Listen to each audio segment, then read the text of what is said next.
My name is Rohit Gupta. I'm the Managing Director of Future Communities Capital, based in Berkeley. Used to be based in San Francisco, but I got out. My colleague, Matt, is somewhere here. Matt disappeared on us, but my mic's on. Okay, great. Thank you again. Thank you all for coming. We have an awesome evening lined up for you guys. We have a great panel discussion. Just want to start out by saying, first of all, it's great to see San Francisco's community show up tonight. Out of curiosity, how many people here work in tech? All right. How many people are founders? How many people are investors? All right, those are the people you got to talk to, right? Every founder, you got their hand up, go tackle them after the show.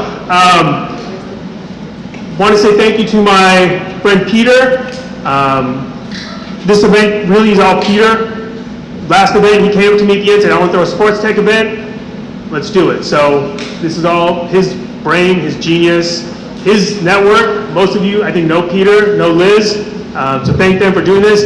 I want to give Jay a shout. Jay.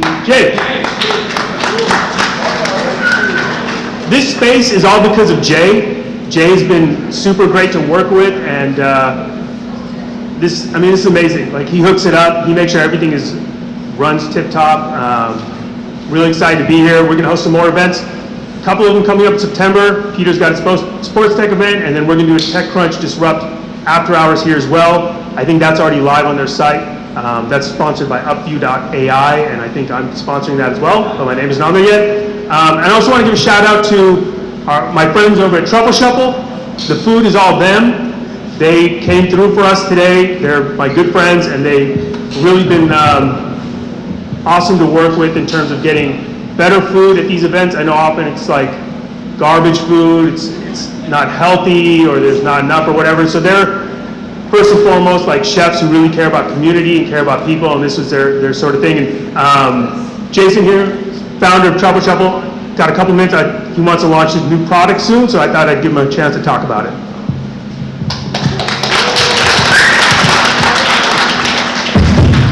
Nice. Thank you, Chris. Let's give them a round of applause for this awesome event we got going on. Thank you for a couple of minutes. So my name's Jason. I'm a chef.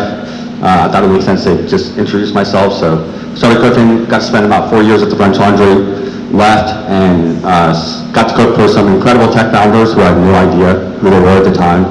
So I went from Johnny Ive to Peter Thiel to Sean Parker to Yuri Milner. With literally no idea who they were. I was just like, these people are crazy. And I used that money, and I always had this dream of starting my own company, and started a little company called Truffle Shuffle. We initially started selling fresh truffles to restaurants. The pandemic hit, we had 20 pounds of truffles on hand, absolutely nothing to do with them. Every restaurant in the world is shut down. And we did a black truffle risotto cooking class, and it was just this magical moment. We saw all these people at home cooking these dishes and making them just as well as we would have at the restaurant, right?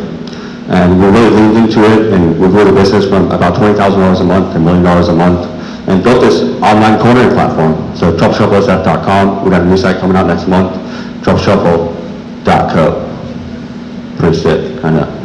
And with that, we have a couple different products that we do. One, we got a lot of CPG products. Two, we do direct-to-consumer classes. Three, B2B, so any companies that are looking to host events. We have the opportunity to do really incredible events. Our number one client is Andreessen Horowitz, so we get to work with them on client-facing events, team-building events. And then three, we're launching this membership program where I hired a really awesome developer, had a really strong understanding of AI and ChatGPT, and we built it out. We've studied all the recipes, and you take a little quiz, and it actually will tell you what dish you like to cook. And we'll send you all the ingredients. You log on, cook. We have about 6 Michelin-trained chefs that teach the classes. And recently I signed up for an Ironman. And so during this time, I became that kind of poster child of an overworked founder. I was literally 40 pounds heavier, working about 18, 19 hours a day, and wanted to just challenge myself. And so I started using this to build my own kind of sports nutrition plan. And so in that time, dropped 45 pounds, and going to be doing an Ironman November 15th, half Ironman, first one. And so we've built it out where you can go in, it connects directly to your Garmin, and you can tell it, what you like to eat, and over time, it'll actually build a plan out for you. And so what he thought would be an excellent product to launch to the public. We're going to be testing it out. If anyone wants to sign up and be a part of that, we've got a wait list over there. Maybe 5-10 people have been a part of it. But with that, I just want to thank you guys very much. That's a lot of awesome people tonight, a lot of really cool people here. And you guys obviously like the food. We made enough, there's like 200 people here, we made enough food for 400 and it is gone, okay, completely gone. So with that, thank you very much. I hope everyone has a great night. All right, and so without further ado, here's my friend Peter. He's going to run a panel. Why don't we have everyone come to the stage? Come sit down. The three of you. The people that are talking. I'm here. You guys, any of these places? So a lot. This is a bit, okay. Okay, that one.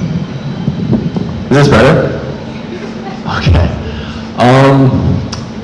Yeah, this is pretty incredible. Thank you all for coming. A lot of people have been asking me why I'm throwing these events recently. And to me, sports is all about community. From being a fan, playing growing up, creating a team, creating a franchise, whatever you're in, sports is all about team coming together. And I've been working sports tech for about 4 years now, between the Pacers and the Knicks and my 2 startups. And I realized there's not a lot of community behind the technology. So I wanted to bring you all here today. And my hope for you all is that you can find someone who you really vibe with, who you really understands each other. Maybe you can build something cool together. Maybe you make a friend. But let's just have fun. All right. Oh, and real quick, I want to shout out 2 other people who are doing cool things with building community. Vishal, where are you? Over here, Vishal, he's throwing a sports tech hackathon next week, and we'll be throwing some events at Founders Inc. With the Warriors. And then Will Roberts, where are you? Right here, he's doing cool things with athletes and tech. All right, let's get started.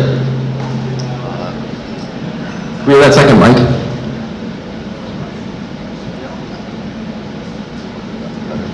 I'll give you guys another mic. But, all right, let's just, so like I said, I'm Peter. I'm the CEO of Pharaoh's Fitness. I'm throwing this event today, and I'm excited to build community. How about you guys introduce yourselves and tell us what you're excited for? Oh, that's loud. Hi, my name is Zach. I am the founder of Sanctuary Fitness down in Los Angeles. Sold it to FitLab. Now I am beholden to them for the next year. It was not a sell and go on vacation. It was a sell and stay and work harder. But I'm happy. It's exciting. I'm excited to be here, frankly, because I like the Bay more than LA. Don't tell them I said that. But and community is amazing. Like just being here to be able to share and maybe encourage and inspire somebody that's maybe at a tough part of their journey. That's what I'm here for. So. It is loud. Okay. My name is Sandy Cound. When they were doing the questions about what are you, I'm actually all of the above. I'm the founder of a Web3 startup called Credenza that's focused on the sports space. I am an investor. I am a director at Mindspring Capital, a sports tech company that's invested in about a dozen pre-seed and seed stage companies. I'm also the founder and managing director of a think tank called Macrodemic with a number of other people that have worked across the sports arena. And sort of to Peter's point and to sort of the point of tonight, I think seeking community, whether it was during the time of COVID and now back when we can actually be all together, which this is the first one of these that I've been to in a long time. It's just great. It's just nice to see people out here that care about the same thing and want to have the conversation. So hoping to meet people and hear some interesting stories and interesting businesses.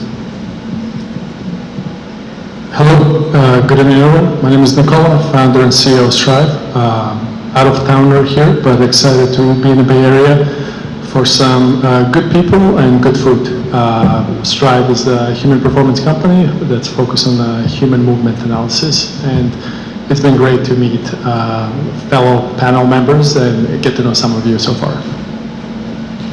And if you have questions for any of them, tweet your question with hashtag SportsTechSF, and we'll read out the best ones at the end. That's hashtag SportsTechSF. All right, so sports is kind of a niche market. How did you guys get started in it? And what was it like in the early days? Start with Nico. Damn it. So my background is I play basketball in a kind of professional environment in Europe. Was decent enough to get paid, but not decent enough to be in one place for a long time. So I got a chance to move to US and never lost that appetite for sports, and ended up figuring out how to stay in sports and focusing on human movement and human performance throughout my college and research, and came up with the idea for Strive back in 2002. Not to age myself, did the first research on it and first developed the concept of Strive in 2006 and started a company in 2017. So about as one-trick pony as one can get so far for the last couple of decades, and it's been really fun just to see the evolution of sports tech. Even 5-6 years ago, an event like this would be not possible. Like, people didn't care. Sports tech was why, and it's really cool kind of to see the evolution of sports tech developing its own, and people getting more excited about it, not just the companies existing in it, but getting its branch within the tech world that we used to pretend that we're IoT in kind of 2012, 2015, but it's great to see right now that people are actually talking about sports tech as an exciting market. So. I'm guessing I'm probably the oldest person on this panel, so I'll start with, so we won't even talk about dating ourselves, but for me, I kind of like most people that get into sports tech, I had an athletic background. I was a baseball player, I was a pitcher. There isn't much of a market for 5'10" Indian pitchers, but I tried it nevertheless. Kind of went down the path of engineering and business for a number of years, working at traditional companies like Intel and Microsoft. And then in my late 30s, I was fortunate to get connected to Turner Broadcasting and Time Warner. And they have MLB and NCAA and NBA, and it was like a kid in a candy store. And that's kind of, so this is probably about 10, 12 years ago that I kind of moved over into the sports space. And for me, it's the marrying of two things that I love very much. I love technology. I was an engineer by trade along with an MBA, but getting to work with professional teams. My current company does stuff with the St. Louis Blues, with the Big Ten. It's that opportunity, like I'm watching a game and technically I'm doing work while I'm watching a game. And so for me, it's been this just great last 10 years of being in this environment. So I guess I'm not really in sports. I'm in fitness and wellness, but sports background, baseball player, pitcher, right? So hey, there we go. But I think when we were talking about sports, and I was kind of thinking about how does what I did tie into sports? It ultimately has its origin in the fact that I was a team sport athlete growing up, and then I went into the corporate world and it was terrible. And they did layoffs, and I got laid off, and then I thought, okay, so what am I going to do next? And I thought, well, let's start a company, that'll be easy.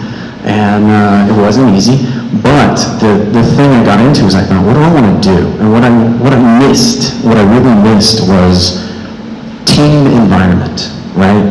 And the athlete in me wants to set a goal and achieve a goal.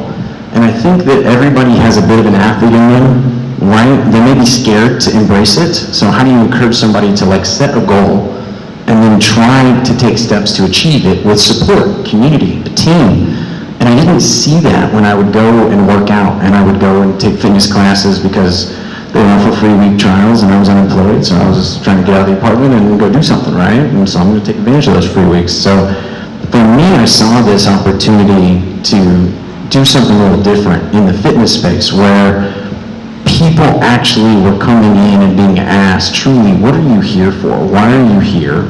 What got you off the couch? What are you trying to achieve? And how do we create this team workout, this team environment for you so that kind of like those off-season trainings as athletes, you're all doing this together, maybe at different phases, different strength levels, but everybody gets to go through it together. So, to try to tie the sports and athlete stuff into what I ended up doing, that's kind of ultimately where the origin of it came from. So after the early days when it was harder than we all thought, and then you started finding something that was working. How were you able to build on top of that? Take it from step 1 to step 2, and maybe Sandy, more specifically, what have you seen across your 12 portfolio companies that creates like a good trend in create a sports tech company? Yeah, and I think there's certain things that make a good startup, and then there's certain things that make a good sports tech startup, and it's probably worth calling those things out. And I don't know how many of you have been entrepreneurs previous to sports tech and understand some of the stuff, but at the high level, it takes a resilience. One of the things I always say about when I started my company before my current company, which I had sold to Live Nation and Ticketmaster, I was event tickets on the blockchain, and 3 days a week I'd wake up and then think, I'm king of the world, I'm going to change everything, I am I'm the king. And 3 days a week I'd think, what the F am I doing? I've got a wife, 2 kids, a Silicon Valley mortgage, I have an MBA and 2 engineering degrees. I really should just go take one of those jobs that Zach was complaining about and just make the money, right? And 1 day a week I'd be like, what's for breakfast, right? And that roller coaster ride, and being able to dampen that roller coaster ride, manage the highs, manage the lows, but focus on the goal, right? And it's very easy because the part of the challenge of being an entrepreneur, and I imagine, Zach, when you went through it, is like at the beginning when it wasn't so easy, is that you have to hold yourself accountable. No one else is doing it for you. It's like when you first go to college and it's like, oh, mom's not going to wake me up. I got to wake myself up, right? It's the professional version of that, and that's really critical. When you shift it over to sports tech, some of that that resilience gets easier because it's like, I get to work in sports tech, right? Whether it's quantified self and things you're doing to improve on a fitness level, or whether it's getting to work with like the Knicks and the Pacers or anything that might be there. But part of the problem of that is that sometimes you fall so in love with the idea of working in sports and the technology that you don't realize that you need a business model. You need to find a way to make money. And one of the things that we do at Mindspring Capital, one of the things we've always pushed on is like, at the end of the day, is the entrepreneur thinking, how is this revenue capable? How is this profitable? How is this acquirable? Because ultimately, at the end of the day, when we're taking our LP monies and LPs' monies and putting them into these companies, it's because at some point that money is going to come back, right? And that only happens if you build a product that does have revenue, that does have profitability, that has some value either to another company in an acquisition or on a public market. But let's face it, most companies are not going to go IPO, so you want to make sure that there's a bit of an exit. So, Nico, what was your journey like? 10 years idea in the making to finding a business model that worked. I didn't grow up aspiring to be an entrepreneur, to be honest with you. I didn't think that there was anything beyond playing basketball. Obviously, once I came up with the idea, I was always curious, living in Northeast at the time, Silicon Valley, Bay Area, and everything seemed always like this promised land, and the startups and the movies and all of that. But funny story is that I got pushed into a startup by my friends, because I was the guy who was like, entrepreneurship, startups, yeah. And then one night they sat me down and they said, either you do this or you shut the F up. And that's how Strive came to be. That was just after my MBA degree, so the most expensive 3 letters I've ever purchased. And it was really fascinating. Again, I had passion for it, so it was really helpful in the early days because it's really painful. Starting a company, I mean, most of you guys here can relate. It just sucks. Like, I would say 5 days a week, not 3. But it was fascinating to move from that early stage, starstruck, best athletes in the world using a product, and being like, oh my goodness, I'm on top of the world, to, okay, there's, 200 of them. What about, 200,000 people? How do you get there? So it's definitely been an educational experience for me, moving from that garage mentality of hey, we have a cool product, we can do cool things, awesome, I'm utilizing my education, to, hey, how can we think about growth, finding a product market fit, and becoming an actual company? Because for a few years, my dad used to call me unemployed, even though we had these athletes, some of his favorite athletes were using Strive, and I'll be like, hey, here's your guy wearing Strive, but he'll still be like, yeah, you're unemployed, because regular consumer is not utilizing the product. So it's been an exciting experience. It's been a difficult experience, but it's been definitely just, pun intended, striving to get into that place of growth mindset has been a learning curve for me, certainly, and getting outside of that engineering education that Sandy referenced into more how do we build a brand, how do we think about marketing, branding first, and not focus on yeah, we have 158 metrics and 300 graphs. Awesome. Somebody's waving in the back. Yes, can you describe the moment that you found product market fit? I'm so sorry, I can't hear you. Can you describe the moment that you found product market fit? University of Tennessee basketball, June 8, 2018. We were monitoring, I was in Seattle, my co-founder at the time was in Knoxville, and we were watching the muscle asymmetry develop over 25 minutes to the point where I was texting him, either the product is broken or something is really wrong, and we couldn't just make a call, and then the player got injured. And at that moment, I looked into the whole environment and I said, like, we might be onto something. I know product market fit is not a cool use case. Product market fit is the exponential growth curve. And for us right now, we are entering that little bit diversifying out of sports and more into healthcare, et cetera. But it's understanding the human movement, and that's something that in early days, I was very much focused on like performance, load management, but turns out that all of us in this room do not live by improving ourselves 2%. All of us in the room live by making sure we're moving well, because our livelihood doesn't depend on number of accelerations and jumps and touchdowns or basketballs, etc. So it's transferring that from that, okay, we have something, into, okay, how can general population use this? And that's where we're right now. Thanks for the question. I can speak to that one. Yeah, go ahead. I love the question, frankly. That was one of the things I was kind of hoping we'd get to, because you go into what I'll call this journey of starting something. You think that you know what your target customer is going to be. You think you know what your value proposition is. You set your pricing strategies, generally sometimes around what you see your competitors doing, right? And you go in, and then you have a grand opening, again, fitness studios, right?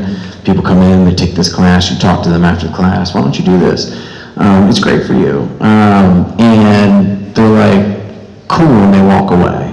But they love it, I love it, but they walk away. And so you end up spending all this time for this grand opening to reveal this product to the public that you think everybody's gonna love, and then no one buys. But they love it, but they don't buy. What do, right? What's the miss, right? You're sitting there and you're questioning yourself, like, why didn't this hit? I don't understand. And then what you realize is, oh, maybe my pricing strategy is a little off, right? Maybe I'm talking too much about my product, and I'm not listening to my customer who's gonna tell me what they like about my product. And maybe they're gonna tell me what kind of pricing strategy I actually should be implementing. Maybe they're gonna tell me what they want and how this thing fits for them. And so I had that moment where someone looked at me and was like, this class pack, 10 classes that don't expire for a year, cost a lot of money. And why don't you just offer me something where I can just come once a week or twice a week, and it's a little bit cheaper, and then I can stomach that, and it makes sense to me because that's how I process it as a consumer. And I was like, on the fly, okay, I can do that, and here's what that would cost. And as soon as I did that, as soon as I stepped back and I looked at customers and said, how often would you use this product? And what type of budget do you have? And then it's on me to make that work for my business model. That's where I was at. That's where it clicked for me, and that's when it started to work, because I understood how people saw my product, I understood what value they placed on it, and then it was on me to adjust my operation to fit that, right? So hopefully that makes sense, right? It makes a ton of sense. So as you guys progress in your careers, have an exit, have every NFL team on your roster, have tons of successes, you get to this point where you've achieved a lot of your goals. What continues to drive you? Oh, you can start. Is that Sandy? As the oldest guy. You know, it's interesting because when there's always a question that people ask. It's like, if you weren't doing this, what would you be doing? And I've always said every time I've been an entrepreneur, I'd be doing this, right? It was never about the money. It was never about, I mean, it definitely isn't when you're paying yourself practically nothing or nothing. It's clearly not about the money. But, you know, one of the things I always think about, so if you guys want homework, I will give you homework. I give it to everybody who's 20-something, and I always say, read the book Shoe Dog by Phil Knight. It's basically the memoir, not of the good times of Nike, but basically the first 9 years. And here's a guy who got his Stanford MBA, here's a guy who had his CPA, he could make a lot of money, and instead he tries to start this silly shoe company that at least 2 of us are wearing right now as we speak. But when you think about it the whole time, you keep thinking, why doesn't he quit? Why doesn't he quit? And he says something that I'm always very mindful of. He says, don't find a job, find a calling. Right? He tells that to everybody who's young. Think about what you want to do. Like, make it more than just something you go to or something that just makes you money. And the reason why he was able to withstand what was just an insane 9 years that he documents in the book was this idea. He felt like this idea of creating running shoes was his calling. And everything that's happened, you know, I think it started in 1971. Everything that's happened in the 50-plus years since came off of this calling, whether it's the running shoes that turned into cleats, that turned into apparel and everything like that. And so when I think about what I do, when I think about what I'm good at, when I think about what I enjoy doing, it's being around tech and it's being around sports. It's being around coming up with creative ideas. It's being around helping people with creative ideas. So after the exit, so my company was acquired in 2018. And I was kind of thinking at the time, you know, so I was in Zach's mode for a while where it's like, okay, now I got to work for somebody else at my own company and they're going to tell me how to run my own company, which, by the way, that sucks. It's like basically someone coming in and telling, this is how you're going to raise your kid. And it's like, for you, right? But then you see the zeros on the checks and it's like, yes, sir, may I have another? So, but the whole time it's like, for me, it was a 3-year commitment and I'm like, what am I going to do at the end of the 3 years? And it so happened that the 3rd year was a week after my 50th birthday, or what would be my 50th birthday. And so I always said, like, okay, what do I want to do with my 50s? What do I want to do with my 50s? And it ended up, COVID kind of changed the timeline, but we were able to get all our milestones anyway. But I suddenly realized I want to do with my 50s what I did in my 40s. I want to innovate, I want to come up with new ideas, I want to work on cool products. And I always say there's 3 things when I look at my career, and I've been working professionally for 25, 30 years, and I look at all the times I've been happy professional and all the times that I haven't been so happy. And money's nice, don't get me wrong, I'm not going to say you got to put food on the table, but there's 3 things that are like immutable truths to what I care about in my career. Number 1, I want to work in a domain that I enjoy, that I like spending time with, and guess what? Sports. I do sports even if I wasn't paid for it. You want to have as much autonomy as humanly possible. Guess what? There's no greater autonomy than being an entrepreneur. You are compelled to your customer base. And finally, I want to surround myself with people I love, trust, respect, learn from. Don't mind being stuck in the Detroit airport on a layover for 2 hours because the Detroit airport sucks and the only thing you can do is talk to that other person. When you're in that situation, when you have those 3 things, it's always great. When you're an entrepreneur, ideally you get to pick your people because you do the hiring, you're getting to pick what the job is in, and again, it's autonomy. The company rises and sets with you, and for me, it's exhausting, but I wouldn't have it any other way. Thank you. You win this time.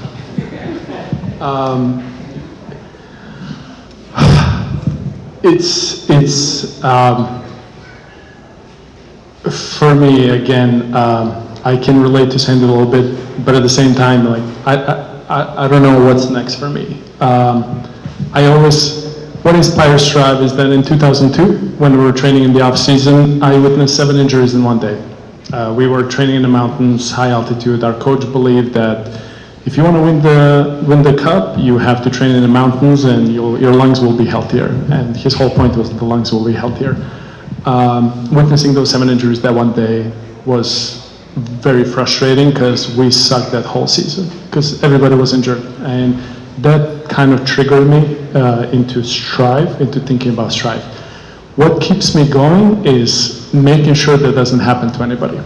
And my wife always says, like, when she meets somebody, she asks them, what's your snap career? What's your career if money doesn't matter?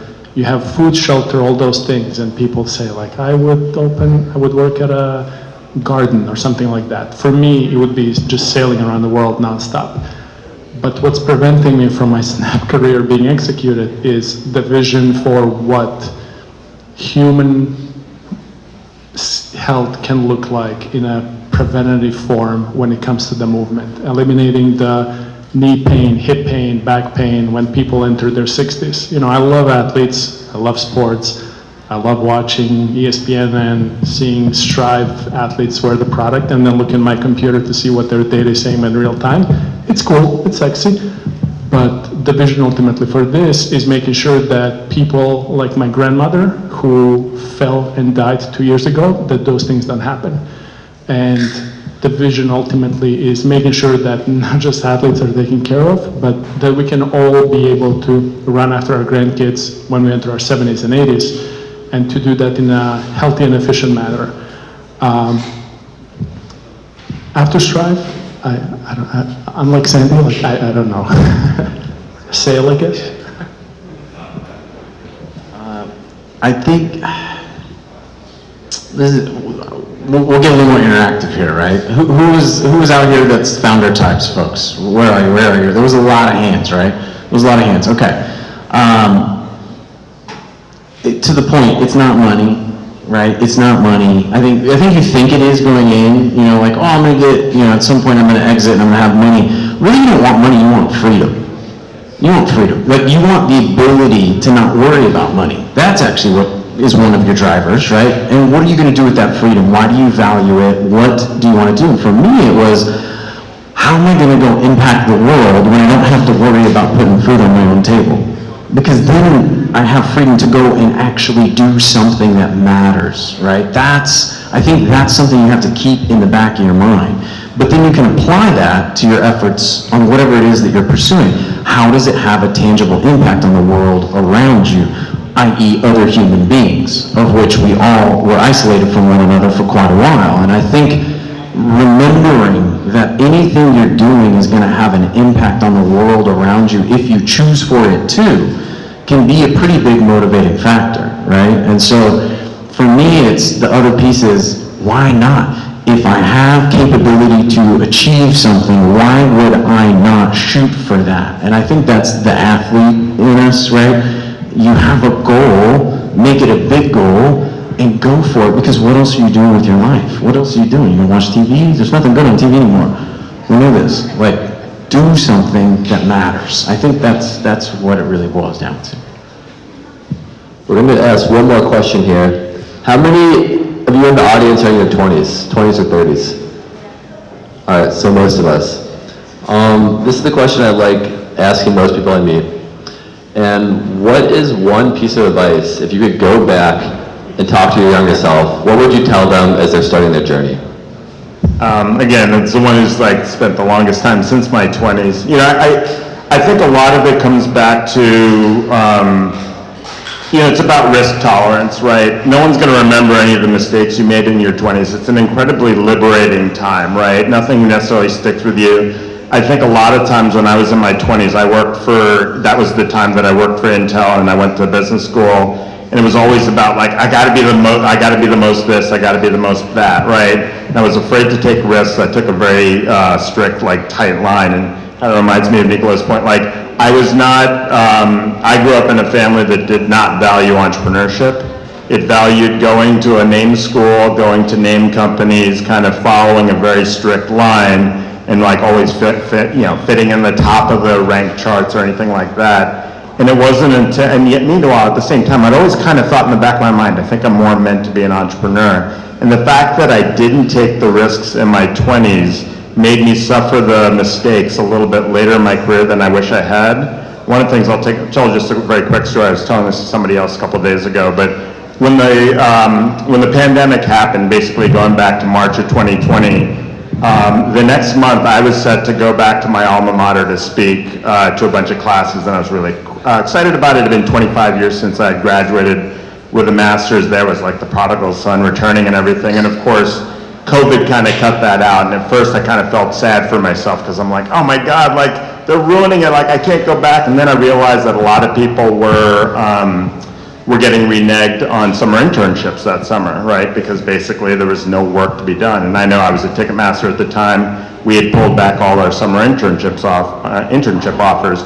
So I started an accelerator, just ad hoc, basically took 6 students, gave them each $10,000, and I said, I don't care if you spend this on your business, I don't care if you spend it on alcohol, whatever, do whatever you want with it, but this is non-dilutive. Just spend the summer starting a business. Don't think about money, don't think about anything else, just try it. And if you fail, you've still succeeded because you got the opportunity to see what it's like.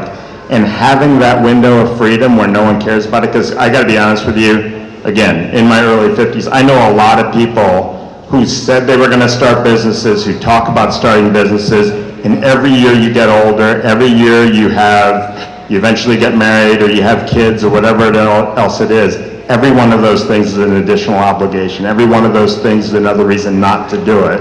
But when you've done it, when you felt the high, when you feel all the good things about being an entrepreneur, the thrill of building a product and having it, how it applies to, the University of Tennessee or to a fitness studio or anything, like, you got to get back to it, right? And at some point in time, I think I once described entrepreneurship for me a little like an alcoholic, and I know that wasn't an appropriate thing, but it was the only thing I could describe because it wasn't necessarily good for me, but I couldn't help myself, and I just assumed a lot like that. That's it. But I got to find that out early enough, and the earlier you find it out, the earlier you find out who you're made of and what you're made of, the more it'll dictate what you do with the rest of your career. The main takeaway there is if you're a student, he'll give you $10,000. Nico, if you want to quickly touch on that. Yeah. I built Apple CarPlay in 2014. I built an HRV tracker in 2012. Built Strive in 2006. I was an electrical engineer, undergraduate and graduate degrees, so in my home, my guest room was a guest room with a guest room bed and my lab. So of course I have regrets. I regret that I used to overthink everything. I remember building an Apple CarPlay, and it was based on connecting the camera, and I connected a big screen in my car at a time. I just rebuilt the car, and I was like, oh, I'm gonna make this would be cool, so I can have a phone in the car. And I always thought, oh, somebody built that, or I'm sure somebody in the Bay Area already has this. And I convinced myself out of so many things, and I genuinely regret that. Not from the perspective of like I could have started all these companies, but in 20s I used to make a big deal out of everything. And I think if I can redo them again, I would be a little more reckless. And I really, talking to some of my younger cousins, oh, I have to do this and that, and they just build this narrative in their heads about the complexities of life and all this bullshit, and I'm like, just stop, just stop. So I think it's a beautiful time to try things to fail. You can still get 401k in your mid-30s and make sure you're retiring well, but really not making a big deal out of things. And I think we're very good at that. I was a master at it. I was a master in convincing myself why I'm not supposed to do something, and I've seen a lot of my friends do that. So being more reckless, being more run through a wall, forgive me for my language, fuck around and find out. I wish I adopted more of that mentality in my 20s. Zach, you want to close us out here? What advice would you give yourself? Absolutely. So this was my favorite question. Like, I thought a lot about this one over the last couple of days, and like took notes on it and everything, because it was for me a moment to reflect and think, wow, what would I say to my younger self? Like, reflecting back, right? I mean, that was 2016 when I signed a lease and raised capital and, launched in 2017. I would tell myself exit before March of 2020, first of all. I'm going to get a much better valuation. But, that is what it is. I would say be ready for the Black Swan event. If you're a founder type, you need to be ready for that Black Swan event. It is going to come, it is going to happen, and how you react to it is going to define you, period. It is, are you going to persevere? Are you going to panic? Are you going to lead? Are you going to pivot? Did you already have a plan B? Are you willing to have a plan B? Or are you married to your plan so much so that you will die by it, right? That can happen. So that's one thing I would say to my young self is have a plan, but do not stress so much about it that you're not willing to fuck around and find out on other things, right? B, raise more capital than you think you need. That I don't even need to expand on. I'm just gonna tell you straight up, raise more capital than you think you need, okay? Strategic bucket, whatever you decide to do with it, you do with it, you'll need it. C, this one's the one that gets me. I'm gonna say this as a phrase, and I'm gonna make sense of it. They will not care about it as much as you do. Period. Your business partners, your employees, your investors will, your business partners, your employees, sometimes your customers, but generally your customers sometimes care about you more than your employees do, okay? But your business partners and your employees will not care about this as much as you. And if you approach your relationship with your business partners and your employees thinking that they care about it as much as you do, you are setting yourself up for friction, you are setting yourself up for disagreements, simply unmet expectations. And it will confuse you and you will not understand why you get so aggravated at that person. You will not understand it until years later and you'll realize they didn't care about it as much as I did, and how am I going to fault them for that? It actually was on me to know that they weren't going to care about it that much, and then set them up for success in a way that meets what they were actually going to deliver. And then whatever that gap is that you need from them that they're not delivering, you need to get it from somewhere else. All right, so you're not going to learn that in your MBA. I didn't. But that is probably the best advice I could give any founders out there. Beware of the Black Swan event, but don't be scared of it. Harness it, use it, right? Raise more money. And then, don't assume that everyone else is going to care about it as much as you do.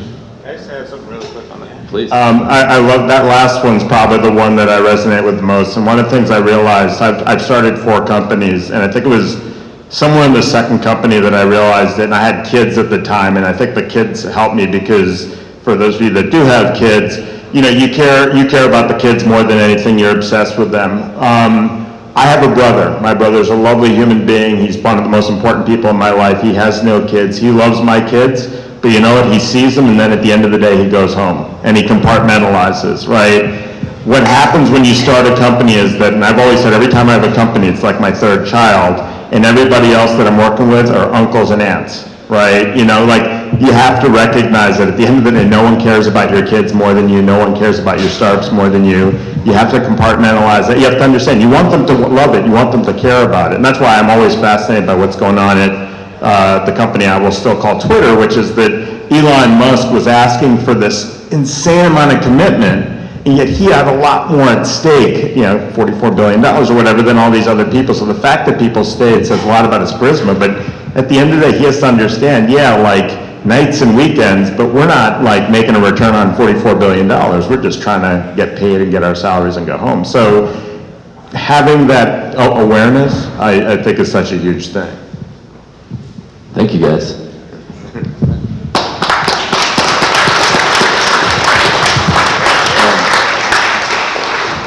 There's beer and wine in the fridge. We're turning the music on. Feel free to stay and have a good time.